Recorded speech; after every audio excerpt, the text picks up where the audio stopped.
In ons gesels oor teenspoed, gesels ons vandag oor die krag van persepsieverandering.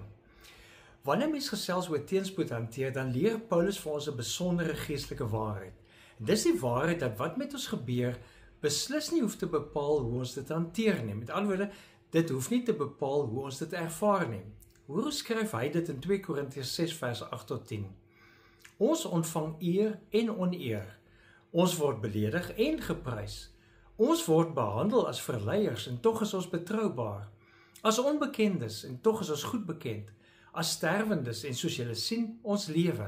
As gestraf, maar ons is nie doodgemaak nie. As bedroefdes en tog is ons altyd opgeruimd. As armes, maar ons maak baie ander ryk. As mense wat niks het nie en tog besit ons alles. Wat hier gebeur is die krag van persepsieverandering. Al het Paulus en sy medewerkers intense swaar kry beleef, het hulle 'n ander persepsie daarvan gehad. Hulle het op 'n ander manier daaroor gedink.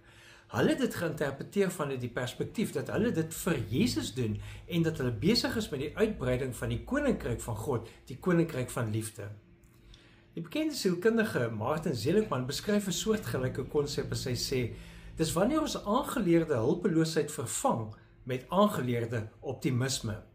En volgens sy navorsing herstel mense wat negatiewe ervarings as tydelik en oorkombaar sien, herstel hulle baie vinniger as diegene wat glo dat hulle permanent vasgevang is in teenspoed. Nou hoe kan ons dit in ons eie lewe van toepassing maak? Paulus gee vir ons die persepsie wat ons moet hê, naamlik dat ons teenspoed kan en moet ervaar en aanvaar as deel van die lewe. Maar ons moet nie toelaat dat dit ons identiteit definieer en ons identiteit word nie.